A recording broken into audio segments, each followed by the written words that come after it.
Hi, everybody. It's Ryan here at Pi Records, and I'm standing here or sitting with Ivan from the Madeira and Space Cossacks. How are you doing, Ivan? I'm doing very well. Thank you very much for inviting me to do this. I'm very happy to do it. Yeah, we're very happy. We're big fans of your surf music, and I understand you're very influential. The Madeira has 7 CDs out. Um, on Double Crown Records, and we got to listen to them from Sean Berry. I thought that was a really great treat. We got to promote some of those. Would you like to talk about maybe the history of the Madeira, the style, your influences, and what might be coming up next? Sure, absolutely. Yeah, thank you.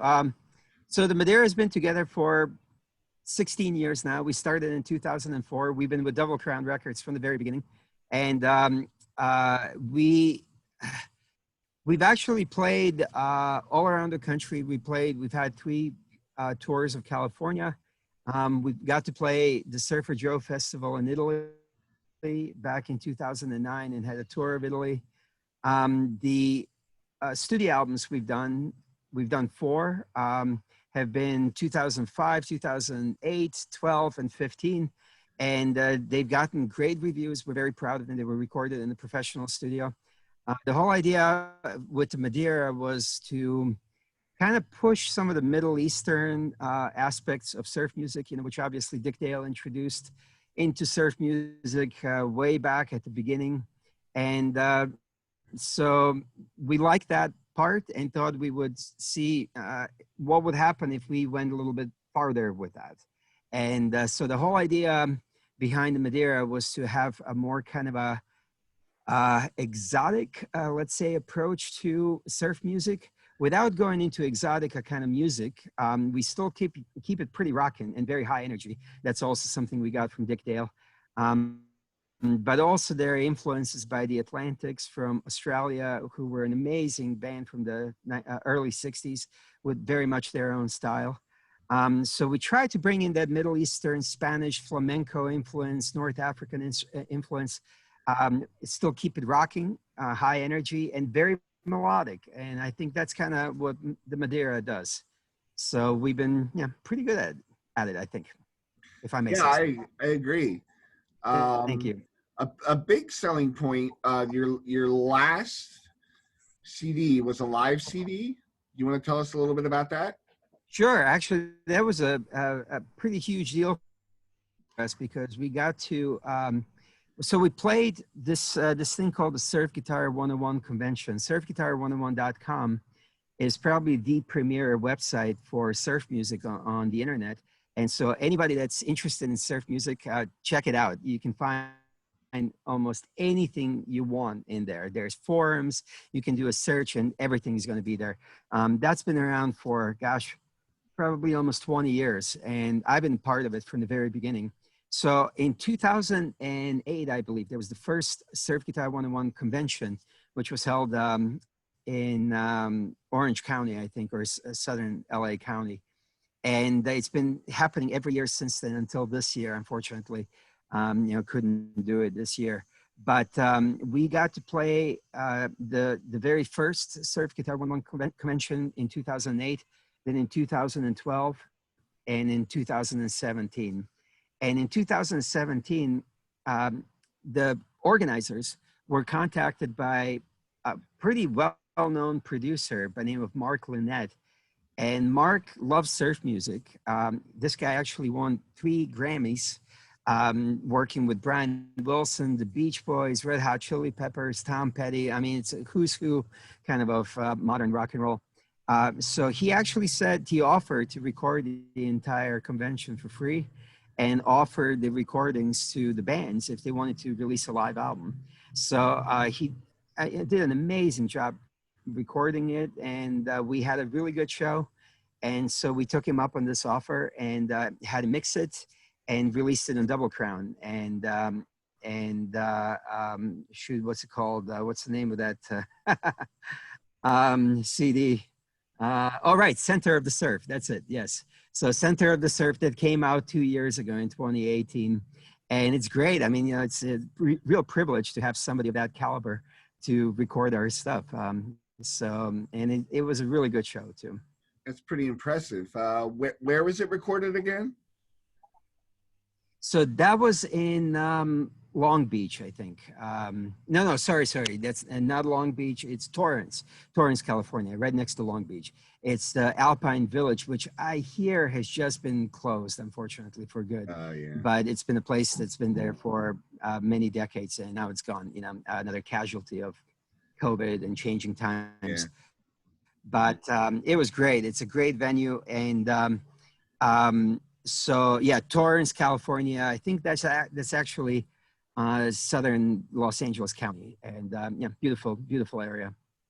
We had another live CD that we released, so that came in 2018. Center of the Surf. We had the first one released in 2014 for our 10th anniversary, and it's called Sonic Cataclysm. And that was actually recorded in Indianapolis, which is where the band is based out of, at our favorite club, the place that we have played a million times, called Melody Inn. And so we actually got to record that in that club. And so it's a very different thing. You know, it's a small venue. Center of the Surf is, you know, a big room with surf music fans from all around the country. So we got to do both, and I like both CDs. That's awesome. How did you hook up with Sean Berry and Double Crown, and how have you kept up the relationship for 16 years? That's quite a bond you must share. Well, Sean's an awesome guy. So he's very easy to work with, and very competent and helpful. So that's made it much easier. We actually don't even have a written contract of any kind. It's all been just, not even a handshake, because we've been working over the internet, you know, so just a verbal agreement. I actually got to know Sean, I think way back in, must have been 97. So as he was launching Double Crown Records. In fact, I think back then it was still called the Continental Records, and he changed the name soon after that to Double Crown Records. So as he was getting into surf music, I was getting into surf music. I was with the Space Cossacks at that point. And we played a bunch of shows in the South in the summer of 1997. And he traveled all the way from Seattle to actually Bellingham to Atlanta, Georgia, to see some of these shows. And so I've known him for 23 years, and I've seen how he worked with other bands rather, and it seemed like a no-brainer to actually, once we started recording, to talk to him about releasing this stuff. And it's been great. It's been a really good relationship. That's awesome. The thing that sticks out is the sheer volume of music that you put out. Like if you couldn't if there wasn't people listening, you couldn't put it out. So you must have quite a following. It doesn't take very much to break even on this stuff. I mean, we record in a professional studio, but all of the money that we make at shows, we pump back into the recording. I mean, we're doing this because we love it. So we do have, I think, a significant following. I think, let's see, of all of those CDs, I believe 3 are now out of print, 4 possibly even, actually. So they've been sold out. You know, they're not huge. It's not a huge number. I think it's about 1,000 or 1,500 of each that's printed. But yeah, they sell out, and people buy them, people listen to it enough, you know, not huge numbers, but enough to where we can justify doing more and keep it going. So that's nice. You know, we have enough people that come out to shows. It's surf music. It's never going to be huge numbers. You know, it's an acquired taste, and it's an underground thing, as you probably know. Yeah. But it's something we love and we have a passion for, and it's fun. It's just it's a huge charge to be able to play in a good band and play this music. And if you have a crowd that appreciates it, even if it's not a large one, it makes it all worthwhile. Yeah. And it sounds like they would really enjoy it. I mean, 1,500 CD sales, that's pretty good for somebody who has a full-time job and then yet makes time to go out and play music. Um, and the songs are tremendous. Ah, thank you very much. I always get goosebumps. Surf music just does it for me. Um, you know, like Dick Dale and the Ventures and uh, Link Ray, and even Dee Dee Ray, and all the Missing Fink bands. Um, there's just something about it. It's a talent that not everybody has to have that ear for it. I think. Hmm.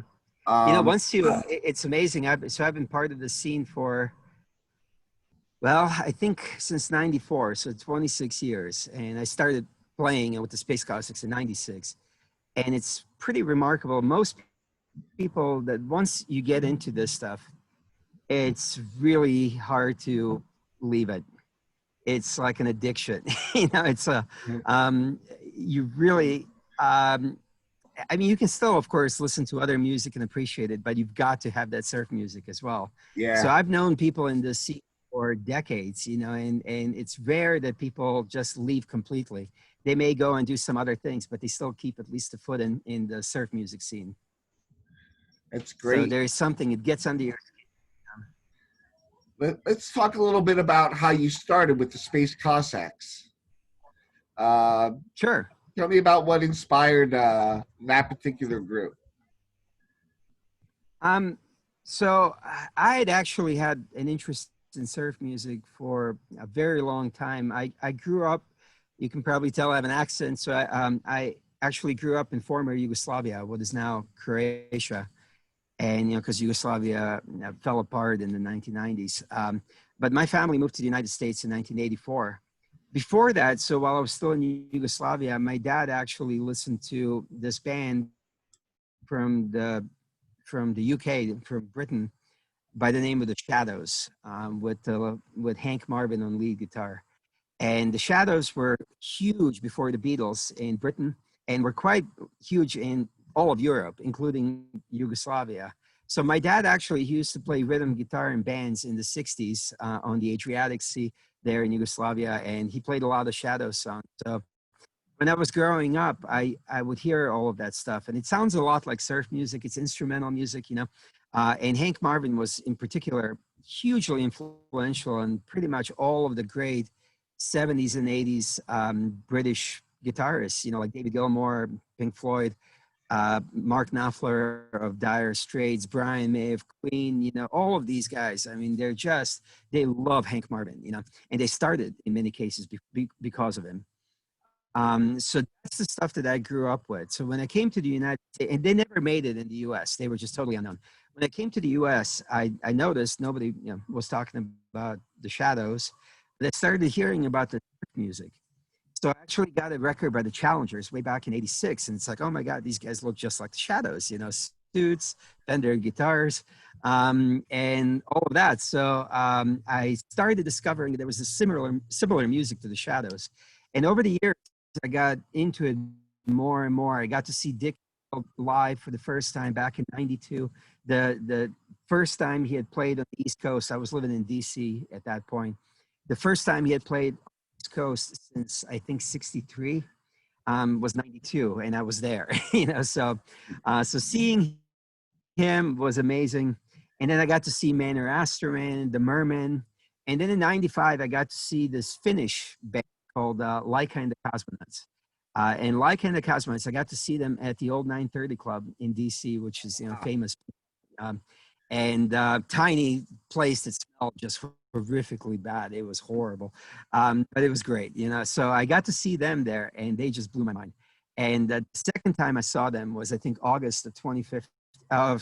Sorry, did I say 25th? 1995. There we go. August of 1995, and I thought, I've got to do this. I've got to play surf music. So by January of 2000, I keep saying that, sorry, January of 1996, I started putting classifieds in the local paper and looking for players. And by June of 1996, we had our first show. And initially, it was really going to be just very low key. I just wanted to play this music. I had no ambition greater than that. But it turned out that all the players that joined the band were amazing, really, really good. And we had a passion for this stuff. And we started being pushed to kind of write our own stuff. And it turned out actually we were fairly good at it. And so we actually got signed to a label, to Music Recordings. I think you've shared maybe some communication with Art Boroso. Yeah. Does that? Okay. So Art actually, again, same kind of story as he was starting Music Recordings. He discovered us, and he was back in Philadelphia at that time. Oh, So that's he actually rocking. saw, he saw us play very early on, and he said, "You guys are great. You have to start writing more of your own music, and if you do, I'll put out your album." And so that's what we did. And in 1998, we released our first album, Interstellar Stomp. And then in 2000, our second album, Czar Wars. And unfortunately, I had to move to first Indiana, then Michigan. So the band kind of came to an end at that point. But in the meantime, it actually, all these records started kind of making their way around the world. And all these bands around the world actually started being inspired by us, really, telling us how much they love our music, which came as a pretty big shock to me, honestly. That's a really interesting story. Thanks. I find that Europe and in even Russia, there's a lot of interest in surf. The Master Chups and Great band.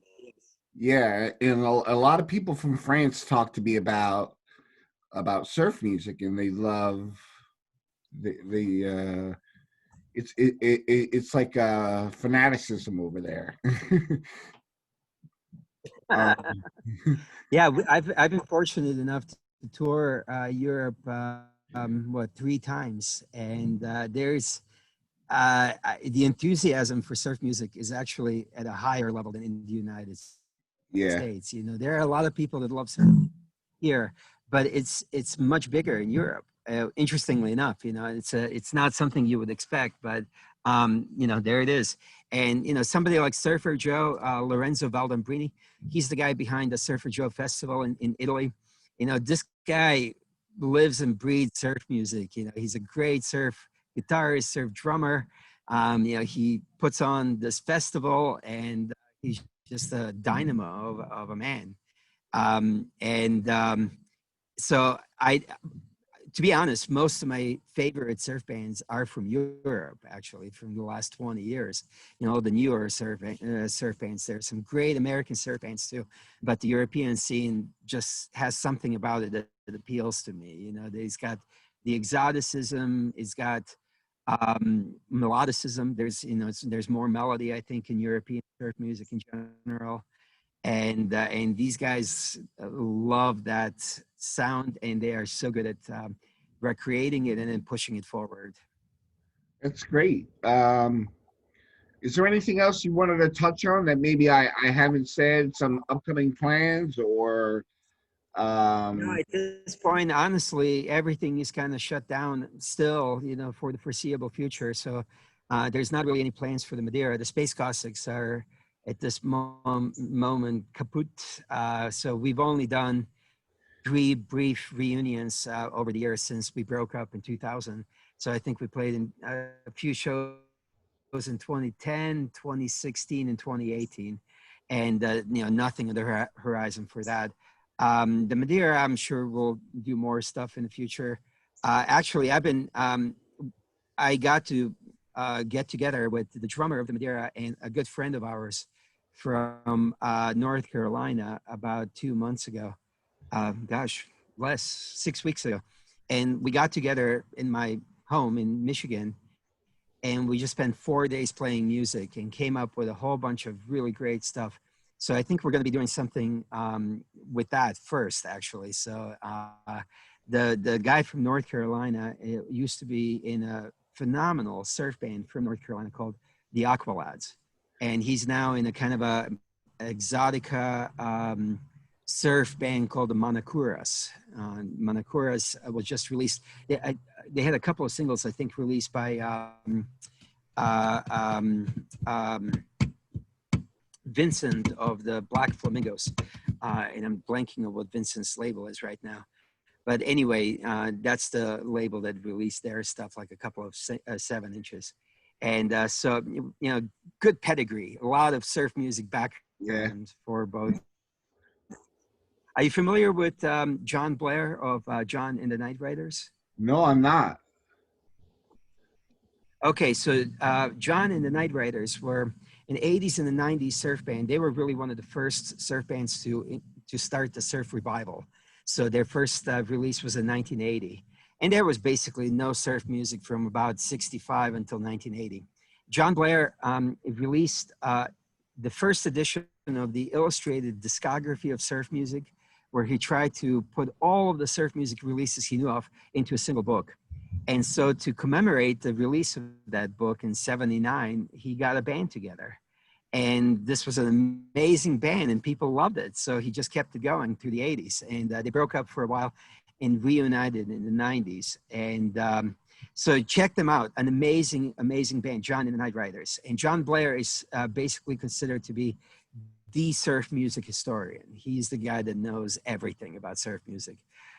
So this band, the three of us that I mentioned, Dane and Jeremy and I, that got together 6 weeks ago, we actually toured with John Blair in 2016, 2017.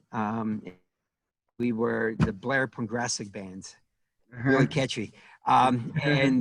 So we actually toured the East Coast and the West Coast, played a bunch of shows on both sides. So John is mostly retired at this point. He's been at this for a long time. But the three of us, we've been together for a long time and just decided to make some more surf music. So hopefully that will be coming out pretty soon. We'll release some of that stuff because we recorded some of it. And hopefully we'll have a full album out next year. So that's next on the agenda. Did you mention the name of that band?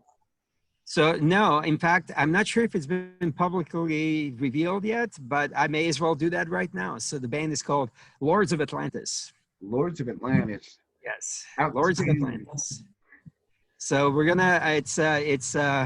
It was a blast. The 4 days just flew, and we just worked on new music, and so hopefully we'll have something out pretty soon, actually, and then a full album out at some point next year, hopefully. Oh, that's wonderful, man. I'm so happy for you that you were able to get some recording done during the quarantine, and you're in California now. I live in Michigan, actually. So okay. The very southern edge. Yeah. So the Madeira is based in Indianapolis. All the rest of the guys live in Indianapolis. Okay. And so I have about a 3-hour trek to actually do anything with those guys. Yeah. So it's been like that for 16 years. But this one was actually both the drummer Dane and Jeremy traveled here to Michigan, and we just set up and started playing and recording, and it was a blast. So yeah, I mean, very unusual because most people have just been locked up at home, but we decided to be smart about it, but still get together and work together. And that was fun. That's great. Thank you. Well, thank you so much. I hope you like it. In fact, I think we may have a track coming out. I think we may actually be releasing a video with a track in the next couple of days. So that would be great. Is that also on Double Crown? I'm sorry? Is that also on Double Crown? No, this is going to be just a video. There's no label involved. This is just a home recording, basically. And we're gonna. It's a track that's actually a tribute to Dick Dale, who passed away. Great. 18 months ago. So we wanted to, pay tribute to the great man. Love Dick Dale. Oh, what a guy! We got to open for him several times, and that was always just a huge, huge thrill. He was one of a kind. There's never going to be another one like him. Well, I want to thank you, Ivan, and I want to also thank you for letting us know about your new band, and they are called Lords of Atlantis. Lords of Atlantis. It's incredible. Uh, I wanna thank you. Let's keep in touch, and Sounds great. when you have some more stuff to talk about with Lords of Atlantis, let's get back together and talk about it. That would be wonderful. Thank you so much for the invitation, Ryan, and for doing the interview. I really enjoyed it. Thanks so much. And thanks for keeping the words alive, the word out about surf music. This is how this whole genre has stayed alive for decades. It's not because of big labels, right? Yeah. It's because of people like you that love it and develop a passion for it. So thanks for that as well. We really appreciate it. It's my pleasure. It's my pleasure, totally. Great. I'm a guitar player myself. I'm a Fender guy. Oh, excellent. My uncles played in surf bands before I was born. Wow. No So kidding. I kind of get that the itch from them, Sure. I think there are a lot of us that kind of get that from the previous generation. Yeah. Somehow it catches at a young age and then it keeps going. So I definitely got it from my dad, Yeah. with the Shadows, and then it got it, it went into all of this. And in fact, I can even mention, so for the last 20 years, I've been playing in yet another band, and that was with my dad. So my dad and I have had a Shadows tribute band going for the past 20 years. Wow. So we're called the Troubadours. And if you want to check out some cool stuff, there is a ton of videos of us on YouTube. So we have, bass player and the drummer. My dad plays rhythm guitar. I play lead. And Dane, in fact, of the Madeira and Lords of Atlantis, it has been the Troubadours drummer for all that time as well. So check it out. It's just, it's a fun thing that we get to do, play the music that we love. And it's completely a tribute band. We only play the music of the Shadows. That's great. That's a great bond you have with your father. I'm sure there's always a lot of smiles while you're playing. It's wonderful. It's amazing. It's a really something incredible to have in common where you can play music together, so Yeah. And kind of cross generations in music that we both love very much, so it's a very special thing. Absolutely. It's so good. It's so good to hear about your passion for the music, and just keeping it up all these years, and new generations hearing the music, and going to shows. So I want to thank you very much for your time that you set aside. Thank you very much. And feel free to message me anytime you got something new coming out, and we'll get together and talk again. I have one more thing to add, if you'll allow me. I Sure. just remembered. So I mentioned how the Madeira got to record the live CD in 2017, and it was recorded by Mark Lynette, the triple Grammy winner. Yes. He also went and recorded the 2018 Surf Guitar 101 convention. And there is a compilation CD that was just released of 2 tracks by each band. I think there are something like 10 bands altogether. And it's called Waves of Care. And it's intended to actually raise money for its foundation called Music Cares. And it's intended to help out musicians that are struggling. So all of the proceeds of this CD will go to, help struggling musicians through this Music Cares Foundation. And if your listeners want to hear, like, what the heck is all of this surf music about? This is a wonderful introduction to modern surf music. 2 tracks by 10 of the modern surf bands recorded in Torrance, California in 2018 at that Surf Guitar 101 convention. So just have them Google. It's called Waves of Care again. the CD, and I highly recommend that people buy it. They can buy it through John Blair's website. John Blair is the guy I mentioned before, the surf music historian. If you just go to, I think it's like johnblair.us, I think that's the website. Don't quote me on that. And they can get it there. But I think this is a wonderful cause, and it's a great CD. I've been listening to it a lot lately. So just wanted to add that Oh, that's and I great. appreciate you letting me do that. Oh yeah, that's great. Anything to introduce more people is a good idea. I couldn't agree more. So I want to thank you for your time again. I apologize if I sound like I'm cutting you off. I'm not. No. We've been at it for a while. It's good. It's fine. But anything else you would like to add is always fine by me, because the listeners want to hear you talking. They don't want to hear me talking. So No, thank you very much, Ryan. If you want to do this again, just let me know. It was my pleasure. So I hope we will do it again soon. okay. Thanks so much. Thank you, Ryan. Take care.